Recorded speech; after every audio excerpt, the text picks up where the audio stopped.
ಸ್ನೇಹಿತರೆ ನಮಸ್ಕಾರ. Charts planning ಇನ್ Kannada YouTube ಚಾನಲ್ಗೆ ಸ್ವಾಗತ. ನಾನು ನಿಮ್ಮ ಚಂದನ್ ಗೌಡ. ನಾನೊಬ್ಬ full time stock market trader and trainer ಎರಡೂ ಇದ್ದೀನಿ. ಲೈವ್ ಮಾರ್ಕೆಟಲ್ಲಿ ನಿಮ್ಗೆ ಯಾವುದೇ ಥರದ ಕಾಲ್ ಟಿಪ್ಸ್ ಪ್ರೊವೈಡ್ ಮಾಡಲ್ಲ. ಕಲಿಬೇಕು ಅನ್ನೋರು 5ನೇ ತಾರೀಕು ಬ್ಯಾಚ್ನ ಜಾಯ್ನ್ ಆಗಿ ಕಲಿಬೋದು. ಈ ವಿಡಿಯೋ ಬಂದು ಲೈಕ್ ಗೋಲ್ಡ್ XAUSD ಏನು ಬರುತ್ತೆ ಗೋಲ್ಡ್ದು ವಿಡಿಯೋ ಇದು. ಸೊ ಗೋಲ್ಡಲ್ಲಿ ಕೂಡ ಆಲ್ಮೋಸ್ಟ್ ಇವತ್ತು done for the day 10,000 profit ಮಾಡಿದ್ದೀನಿ. ಐ ಗೆಸ್ ಮತ್ತೆ ನಾನು ಟ್ರೇಡ್ ಮಾಡಲಿಕ್ಕೆ ಹೋಗೋದಿಲ್ಲ, ಬಿಕಾಸ್ ನನ್ನ ಟಾರ್ಗೆಟ್ ಈ ವೀಕಿಗೆ ಇರೋದೇ 10,000 ರೂಪಾಯಿ ಪರ್ ಡೇ. ಸೊ 10,000 ರೂಪಾಯಿ ಪ್ರಾಫಿಟ್ ಆದರೆ ಮೋರ್ ದೆನ್ ಎನಫ್ ಅಂತ. ಸೊ ಅದೇ ಥರನೇ ಇವತ್ತು easy and simple way logic and ತುಂಬ ಈಸಿಯಾಗಿ ಟ್ರೇಡ್ ಕೂಡ ಫಿನಿಶ್ ಮಾಡಿದ್ದೀನಿ.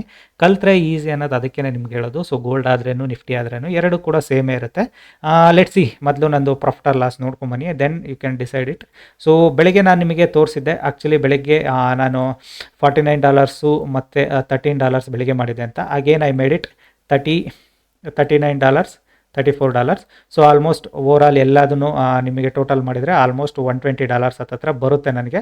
ಸೊ $120 ಈಸ್ ನಥಿಂಗ್ ಬಟ್ ನೀವು 90 ರೂಪಾಯಿ ಅಂತ ಇಟ್ಕೊಂಡ್ರು ಆಲ್ಮೋಸ್ಟ್ 10,800 ರೂಪಾಯಿ ಆಗುತ್ತೆ. 10,800 ರೂಪಾಯಿ ಅಂದರೆ 10,000 ರೂಪಾಯಿ ಲೆಕ್ಕ ನನಗೆ. ಓಕೆನಾ?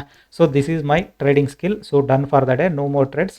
ಸೊ ಗ್ರೀಡಿ ಆಗೋದು ಬೇಡ. ಸೊ ಇನ್ನೂ 2 ದಿನ ಆಗಿರೋದು ನನಗೆ ಗೋಲ್ಡಿಗೆ ಬಂದು. ಸೊ 1 ವೀಕ್ ನಾನು ಅದನ್ನು ಸ್ಲೋಲಿ ಪೇಷನ್ಸಾಗಿ ಗೋಲ್ಡ್ನ ಟ್ರೇಡ್ ಮಾಡೋದು ಹೇಗೆ ಅನ್ನೋದನ್ನು ಕಲಿತಾ ಇದ್ದೀನಿ. ಸೊ ಅದಕ್ಕೋಸ್ಕರ ಸೊ ಸಿಂಪಲ್ ಲಾಜಿಕ್ಕು ಚಾರ್ಟಲ್ಲಿ ಕೂಡ ಎಕ್ಸ್ಪ್ಲೈನ್ ಮಾಡ್ತೀನಿ. ಸೊ ಓಲ್ಡ್ ಸ್ಟೂಡೆಂಟ್ಸ್ಗಳಿಗೆ ಕೂಡ ಅರ್ಥ ಆಗುತ್ತೆ ನಾನು ಚಾರ್ಟಲ್ಲಿ ಏನು ಎಕ್ಸ್ಪ್ಲೈನ್ ಮಾಡ್ತೀನಿ ಅಂತ.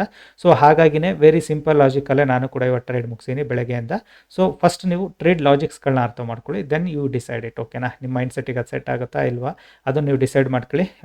Close it for the day, no more trades. Further trade ಮಾಡೋದ್ರಿಂದ ಯೂಸ್ ಆಗೋದಿಲ್ಲ ಮಾರ್ಕೆಟಲ್ಲಿ. ಒನ್ಸ್ ನಿಮ್ಮ ಟಾರ್ಗೆಟ್ ಇತ್ತು ಅಂದರೆ, ಈಗ ನನಗೆ ನಿನ್ನೆ ಆಲ್ಮೋಸ್ಟು $984 ಇತ್ತು. So almost I done it 120. So almost $1,000 $1,100 ತಂದಿದ್ದೀನಿ. It's good thing. ಸೊ $1,500 ಹೋದ್ಮೇಲೆ ಐ ವಿಲ್ ಫಸ್ಟ್ ವಿಡ್ರಾ ಮಾಡ್ಕೊಳ್ತೀನಿ ನಾನು. ಸೊ ಆಮೇಲೆ ನೋಡೋಣ. ಒನ್ಸ್ ನಾನು ಹಾಕಿರೋ 80,000 ರೂಪಾಯಿ ನನಗೆ ಬರಬೇಕು, ಆಮೇಲೆ ನಾನು ಇದನ್ನು ಇದು ಮಾಡೋದು. ಆ್ಯಂಡ್ ಮೋರ್ ಎವರ್ ನನಗಿಲ್ಲಿ ಲೈಕ್ 0.2 ಲಾಟ್ಗೆ ನನಗೆ ರಿಸ್ಕು ನೀವು ಇಲ್ಲಿ ನೋಡೋದಾದರೆ, so if I go with lots year, so ಇಲ್ಲಿ ನಾನು 0.2 ಹಾಕಿದರೆ ರಿಸ್ಕ್ ಎಷ್ಟು ಬರುತ್ತೆ ನೋಡಿ ಫಸ್ಟ್ ನೀವು. ದೆನ್ ನೀವು ಕ್ಯಾಲ್ಕುಲೇಟ್ ಮಾಡ್ಕೊಳ್ಳಿ. 15% ರಿಸ್ಕ್ ತೋರಿಸ್ತಿದೆ ನನಗೆ. ಸೊ $1,005 ಇದ್ದಾಗಲೂ ನನಗೆ ಆಲ್ಮೋಸ್ಟ್ 16% ರಿಸ್ಕ್ ತೋರಿಸ್ತಿದೆ. ಇಟ್ ಮೀನ್ಸ್ ಓವರ್ ಆಲ್ ಇದರಲ್ಲಿ ನನಗೆ 15% ರಿಸ್ಕ್ ತೊಗೊಂಡಿದ್ದೀನಿ. 15% ಅಂದರೆ ನಥಿಂಗ್ ಬಟ್ ಎಷ್ಟು ನಿಮಗೆ ಕ್ಯಾಲ್ಕುಲೇಟ್ ಮಾಡ್ಕೊಳ್ಳಿ. ಅಲ್ಲಿಗೆ $112, $112ರಿಂದ $115 ಪರ್ ಟ್ರೇಡ್ ರಿಸ್ಕ್ ತೋರಿಸ್ತಿದೆ ನನಗೆ. ಸೊ ನಾನು $112ರಿಂದ $115 ಅಂದರೆ ಸೊ 14ರಿಂದ 15,000 ರೂಪಾಯಿನ ಯೂಸ್ ಮಾಡಿ ಐ ಮೇಡ್ ದಿಸ್ 4 ಡಿಫ್ರೆಂಟಾಗಿ ಎಂಟ್ರಿ ಎಕ್ಸಿಟ್ ಮಾಡ್ಕೊಂಡಿದ್ದೀನಿ. ಸೊ ಟೋಟಲ್ ಓವರ್ ಆಲ್ ನಾನು ಎಷ್ಟು ಮಾಡ್ಕೊಂಡಿದ್ದೀನಿ ದಟ್ ರಿಸ್ಕ್ಗೆ ನಾನು exactly I made it same 10,000 to 11,000 rupees. ನಾನು ಇನ್ವೆಸ್ಟ್ಮೆಂಟು 14,000-15,000, ನಾನು ಮಾಡ್ಕೊಂಡಿರೋದು ಕೂಡ 10,000 11,000. So enough for me. So ಅದನ್ನು ನೀವು ಅರ್ಥ ಮಾಡ್ಕೋಬೇಕು. ರಿಸ್ಕ್ ಅಂತ ಈಗ ನನ್ನ ಹತ್ರ $1,000 ಇದೆ ಇಲ್ಲಿ ಅಂತ ಹೇಳ್ಬಿಟ್ಟು ನಾನು ರಿಸ್ಕ್ನ ಅಷ್ಟೂ ತಗೊಳ್ತಿಲ್ಲ ಇಲ್ಲಿ. ಅರ್ಥ ಮಾಡ್ಕೊಳ್ಳಿ. My risk is here only 15% risk ಇದೆ ಅಷ್ಟೇ. ಸೊ 15% ರಿಸ್ಕ್ ತೊಗೊಂಡು ನಾನು ಟ್ರೇಡ್ ಮಾಡಿ ಇದು ಮಾಡಿರೋದು. ಸೊ ನಾನು ಅದನ್ನು ಲೈಕ್ ನಿಮಗೆ $1 ತೊಗೊಂಡು ಅದನ್ನು ನಾನು ಲೈಕ್ ನಿಮಗೆ ಹೇಳ್ಬೋದು ಸೊ ಅಷ್ಟು ರಿಸ್ಕ್ ತೊಗೊಬೋದಲ್ವ ಅಂತ. ಅದು ರಿಸ್ಕ್ ಆಗೋದಿಲ್ಲ. ಅಲ್ಲಿ ನೀವು ಗ್ಯಾಮ್ಲರ್ ಆಗ್ತೀರಾ. ಗ್ಯಾಮ್ಲರ್ ಆಗಬೇಡಿ, ಫಸ್ಟು ಟ್ರೇಡರ್ ಆಗಿ. ಟ್ರೇಡರ್ ಆಗಬೇಕು ಅಂದರೆ ನಿಮ್ಮ ಲಾಜಿಕ್ ಮೈಂಡ್ಸೆಟ್ ಎರಡು ನಿಮಗೆ ಸಿಂಕ್ ಆಗ್ತಾ ಹೋಗಬೇಕು. ಸೇಮ್ ವೇ ನಾನು 12,000 ಯೂಸ್ ಮಾಡಿ 12,000 ಇದರಲ್ಲಿ ಮಾಡ್ಕೊಂಡಿದ್ದೀನಿ. ಬಟ್ ನಿಫ್ಟಿಯಲ್ಲಿ ಆ ಥರ ಮಾಡೋಕ್ಕಾಗೋದಿಲ್ಲ. ನಿಫ್ಟಿಯಲ್ಲಿ ಇನ್ವೆಸ್ಟ್ಮೆಂಟು ಸ್ವಲ್ಪ ಜಾಸ್ತಿ ಹೈ ಬೇಕು. ಸೊ ಇಲ್ಲಿ ಲಿವರೇಜ್ ಹೈ ಇರೋದ್ರಿಂದ ಬ್ಯಾಲೆನ್ಸ್ ಮಾಡೋದು ಈಸಿ. ಹಾಗಾಗಿ pretty easily I done for the day. ಓಕೆನಾ? No more trades. Close it done. ಓಕೆನಾ? ಸೊ ಇವಾಗ ನೀವು ಲಾಜಿಕ್ ಅರ್ಥ ಮಾಡ್ಕೊಳ್ಳಿ. Because it's a 24 hours market. Gold always runs by 24 hours. So ಹಾಗಾಗಿನೇ 24 hours ಮಾರ್ಕೆಟ್ ಆದ್ದರಿಂದ ನಮಗೂ ಕೂಡ ಟ್ರೇಡ್ ಮಾಡಲಿಕ್ಕೆ ಲಾಜಿಕ್ ಅರ್ಥ ಆಗೋದು ಕೂಡ ತುಂಬಾ ಇಂಪಾರ್ಟೆಂಟು. ಬೆಳಗ್ಗೆ ನಾನು ನಿಮಗೆ ಹೇಳಿದ್ದೆ, ಬೆಳಗ್ಗೆನೇ ನನಗೊಂದು ಟ್ರೇಡ್ ಸಿಕ್ಕಿತ್ತು, ಈಸಿ ಟ್ರೇಡ್ ಅಂತ. ಸೊ ಬೆಳಗ್ಗೆ ಆಲ್ಮೋಸ್ಟ್ ನಾನು ಟ್ರೇಡ್ ಮಾಡಿದ್ದಲ್ಲಿ ಎಕ್ಸಾಕ್ಟಾಗಿ ಮಾರ್ಕೆಟು ನನಗೆ ಈ ಲೆವೆಲ್ಸಿಗೆ ಬಂದಾಗ ಐ ಟುಕ್ ಅ ಟ್ರೇಡ್. ಓಕೆನಾ? ಸೊ ಇಲ್ಲಿ ನಾನು ಮುಂಚೆನೇ ಸ್ವಲ್ಪ ಅರ್ಲಿಯಾಗಿ ಎಂಟ್ರಿ ಆದೆ, ಬಿಕಾಸ್ ಮಾರ್ಕೆಟ್ ಇಷ್ಟು ದೂರದಿಂದ ಟ್ರಾವೆಲ್ ಮಾಡ್ತಿದೆ. So there will be high chance market can be retrace to here ಅಂತ. ಸೊ ಸ್ಟೂಡೆಂಟ್ಸ್ಗೆ ಕೂಡ ಗೊತ್ತಿರುತ್ತೆ, ನಿಮಗೆ always market whenever gives a sharp fall like this, so pull back first sellers activate ಆಗೋದು, ಆಮೇಲೆ ಬಯರ್ಸ್ ಆ್ಯಕ್ಟಿವೇಟ್ ಆಗ್ತಾರೆ ಅಂತ. So ಇಲ್ಲೇ ನಾನು ಅದೇ ನಿಮಗೆ $50 ತೋರಿಸ್ತಾ ಇರಲ್ಲ. ಸೊ ಇಲ್ಲೇ ನಾನು $50 ಕ್ಯಾಪ್ಚರ್ ಮಾಡಿದೆ. $10 ಇನ್ನೊಂದು ತೋರಿಸ್ತಿದೆ ಅಲ್ಲ, ಇಲ್ಲಿ ಅಗೇನ್ ಅಲ್ಲಿಗೆ ಬಂದಮೇಲೆ ಲೆವೆಲ್ಗೆ ಎಂಟ್ರಿ ಆದೆ. ಬಟ್ ಹೋಗಲಿಲ್ಲ ಮಾರ್ಕೆಟ್, ನನಗೆ ಇಲ್ಲೇ ನಿಂತ್ಕೊಳ್ತು, ಎಕ್ಸಿಟ್ ಆದೆ. ಬಟ್ ಮಾರ್ಕೆಟ್ ಹೈಗೆ ಬಂದು ಅಗೇನ್ ರಿಟರ್ನ್ ಬಂತು. That's okay, no problem. ಅದಾದಮೇಲೆ ಏನಾಯಿತು, market completely sideways. Once market done break down. Once market ಇಲ್ಲಿ ಬ್ರೇಕ್ ಡೌನ್ ಆದಮೇಲೆ ಇಮಿಡಿಯೇಟಾಗಿ ನಾನು ರಿಟ್ರೇಸ್ಮೆಂಟಲ್ಲಿ ಐ ಟುಕ್ 1 more ಟ್ರೇಡ್. $38 ಏನು ನೋಡ್ತೀರಲ್ಲ that was the trade, I took it here, ಒಂದು ಟ್ರೇಡು. ಸೆಕೆಂಡ್ ಟ್ರೇಡಲ್ಲಿ again back to retracement to here market, so I took it again 38. ನಾನು ಇಲ್ಲಿ ತನಕ ಹೋಲ್ಡ್ ಮಾಡೋದಿಲ್ಲ, ಬಿಕಾಸ್ ನಾನು 1 week I need to test more, so ಅದಕ್ಕೆ ನಾನು scalping ಜಾಸ್ತಿ ಮಾಡ್ತಾಯಿದ್ದೀನಿ. So done for the day, no more trades, because ನನಗೇನು, ನಾನು ಕಂಪ್ಲೀಟಾಗಿ ಇವತ್ತು ನೋಡಿದರೆ ಟೋಟಲ್ ಸೆಲ್ಲಿಂಗ್ ಟ್ರೇಡ್ಸ್ ಮಾಡ್ತಾ ಏನೋ ಹೊರತು I am not doing any buying trades. ಓಕೆನಾ, ಬೈಯಿಂಗ್ ಟ್ರೇಡ್ಸ್ಗಳನ್ನ ನಾನಿಲ್ಲಿ ಮಾಡ್ತಾ ಇಲ್ಲ. ಸೊ ಏನಕ್ಕೆ, ಮಾರ್ಕೆಟ್ ಸೆಲ್ಲಿಂಗ್ ಸೈಡಲ್ಲಿದೆ. ಸೊ ಇಲ್ಲಿ ನೋಡ್ಬೇಕಂದ್ರೆ fall, pull back, fall, pull back, fall. So market wait ಮಾಡಿ ಅಗೇನ್ ಬೈಯಿಂಗ್ ಸೈಡ್ ಏನಾದ್ರು ಟರ್ನ್ ಆದರೆ ನಾನು ಕೂಡ ಬೈಯರ್ ಆಗ್ತೀನಿ. ನಾಳೆ ಬೈಯಿಂಗ್ ಸೈಡ್ ಹೋಗುತ್ತಾ, ಇವತ್ತು ಮೈಂಡ್ ಸೆಟ್ ಇವತ್ತು ಸಂಜೆಗೆ ಬೈಯಿಂಗ್ ಸೈಡ್ ಹೋಗುತ್ತಾ ಗೊತ್ತಿಲ್ಲ. ಸೊ ಮಾರ್ಕೆಟ್ ಟರ್ನ್ ಆಗೋವರೆಗೂ ನಾನು ಬೈಯಿಂಗ್ ಸೈಡ್ ಹೋಗೋದಿಲ್ಲ. ಹೈಯರ್ ಟೈಮ್ ಫ್ರೇಮ್ ಏನು ಹೇಳ್ತಿದೆ ನನಗೆ, ಮಾರ್ಕೆಟ್ ಸ್ಲೋಲಿ ಡೌನ್ ಸೈಡ್ ಬರ್ತಾ ಇದೆ ಅಂದರೆ ಇಟ್ ಈಸ್ ಲೈಕ್ ನಮಗೆ ಸೆಲ್ಲಿಂಗ್ ಪ್ರೆಷರ್ ಇದೆ ಮಾರ್ಕೆಟಲ್ಲಿ ಅಂತ. ಸೊ ಸೆಲ್ಲಿಂಗ್ ಪ್ರೆಷರಿಂದ ಬೈಯಿಂಗ್ ಪ್ರೆಷರ್ಗೆ ಹೋಗೋವರೆಗೂ ನೀವೇನಕ್ಕೆ ರಿಸ್ಕ್ ತೊಗೊಳ್ತೀರಾ? ಹೋಪ್ ನಿಮಗೆ ಥಿಂಗ್ಸ್ ಅರ್ಥ ಆಗಿದೆ ಅಂದ್ಕೊಳ್ತೀನಿ.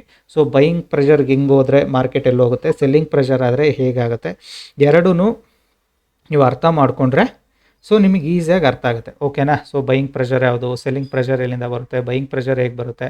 ಸೊ ಹೈಯರ್ ಟೈಮ್ ಫ್ರೇಮ್ ಏನಕ್ಕೆ ನನಗೆ ಕ್ಲಿಯರಾಗಿ ಹೇಳ್ತಾ ಇದೆ. ಸೊ ಮಾರ್ಕೆಟು ಶಾರ್ಪ್ ಫಾಲ್ ಬಂದು this is the pull back, again sharp fall, again pull back, slowly sellers slow ಆಗ್ತಿದ್ದಾರೆ.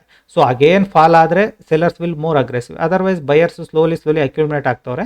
ಸೊ ಬ್ರೇಕ್ಔಟ್ ಆದರೆ ಮೇ ಬಿ ನೋ ಆಗ್ಬೋದು. ಬ್ರೇಕ್ಔಟ್ ಆಗಬೇಕು ಅಂದರೆ ಮಾರ್ಕೆಟು US ಮಾರ್ಕೆಟ್ ತನಕ ವೆಯ್ಟ್ ಮಾಡುತ್ತೆ. ಸೊ ಈ ಲಂಡನ್ ಸೆಷನಲ್ಲಿ ಬ್ರೇಕ್ಔಟ್ ಆಗೋದು ತುಂಬ ಕಡಿಮೆ. It will wait and it will break.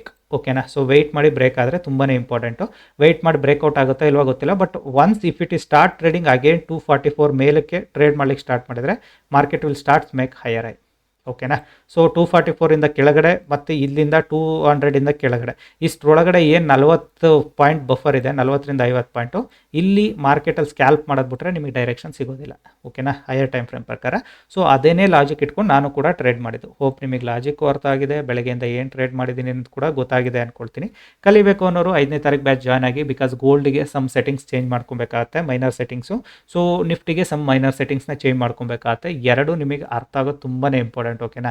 Nifty ಅಂತೂ ಲೋಯರ್ ಲೋ ಮಾಡ್ಕೊಂಡು ಬರ್ತಲೇ ಇದೆ ಕೆಳಗಡೆಗೆ, ಬಟ್ ಅಂದರೆ ಇವತ್ತು ಎಕ್ಸ್ಪೈರಿ ಇರೋದ್ರಿಂದ ಅದು ಲೋಯರ್ ಲೋ ಮಾಡಿದ್ರು ಕಾನ್ಫಿಡೆಂಟ್ ಇರೋದಿಲ್ಲ, ಮಾರ್ಕೆಟಲ್ಲಿ ಟ್ರೇಡ್ ಮಾಡಲಿಕ್ಕೆ ಹೈಯರ್ ಮಾಡಿದ್ರು ಕಾನ್ಫಿಡೆಂಟ್ ಇರೋದಿಲ್ಲ. ಎಕ್ಸ್ಪೈರಿ ಇದ್ದಾಗ 1 or 2 ಟ್ರೇಡ್ಸ್ಗಿಂತ ಜಾಸ್ತಿ ಮಾಡೋಕ್ಕೆ ಹೋಗ್ಬಿಡಿ, ಬಿಕಾಸ್ ಇದರಲ್ಲಿ ಎಕ್ಸ್ಪೈರಿ ಅನ್ನೋದಿಲ್ಲ. ಫ್ಯೂಚರಲ್ಲಿ ಟ್ರೇಡ್ ಮಾಡ್ತಿರ್ತೀರ, you can hold it and ನಿಮಗೆ ಎಕ್ಸಾಕ್ಟ್ಲಿ ಗೊತ್ತಾಗುತ್ತೆ. ಬಟ್ ನಿಫ್ಟಿ ಆಗಲ್ಲ. ನಿಫ್ಟಿಯಲ್ಲಿ ಸ್ವಲ್ಪ ಸ್ಲೈಟ್ಲಿ ಡಿಫ್ರೆನ್ಸ್ ಇದೆ. ಸೊ ನಿಫ್ಟಿ ಟ್ರೇಡ್ ಮಾಡೋದು ಸ್ವಲ್ಪ ಡಿಫಿಕಲ್ಟ್ ಕೂಡ ಅನಿಸುತ್ತೆ. ಓಕೆನಾ. ಬೋತ್ ಥಿಂಗ್ಸ್ ನಿಮಗೆ ಅರ್ಥ ಆಗಬೇಕು. ಎರಡೂ ಅರ್ಥ ಆದರೆ ನಿಮಗೆ ಈಸಿ ಆಗುತ್ತೆ. ಸೊ ಹೋಪ್ ನಿಮಗೆ ಇವಾಗ ನಾನು ಏನು ಗೈಡ್ ಮಾಡಿದ್ದೀನಿ ಅದನ್ನು ಕೂಡ ಅರ್ಥ ಆಗಿದೆ ಅಂದ್ಕೊಳ್ತೀನಿ. ಗೋಲ್ಡಲ್ಲಿ ಟ್ರೇಡ್ ಮಾಡಿದ್ದೀನಿ ಅನ್ನೋದು ಕೂಡ ಗೊತ್ತಾಗಿದೆ ಅಂದ್ಕೊಳ್ತೀನಿ. ಪ್ಲಸ್ ನಿಫ್ಟಿಯಲ್ಲಿ ಬೆಳಗ್ಗೆ ಅಪ್ಡೇಟ್ ಮಾಡಿದ್ದೀನಿ, ಅದು ಕೂಡ ಗೊತ್ತಾಗಿದೆ ಅಂದ್ಕೊಳ್ತೀನಿ. Hope everything is clear.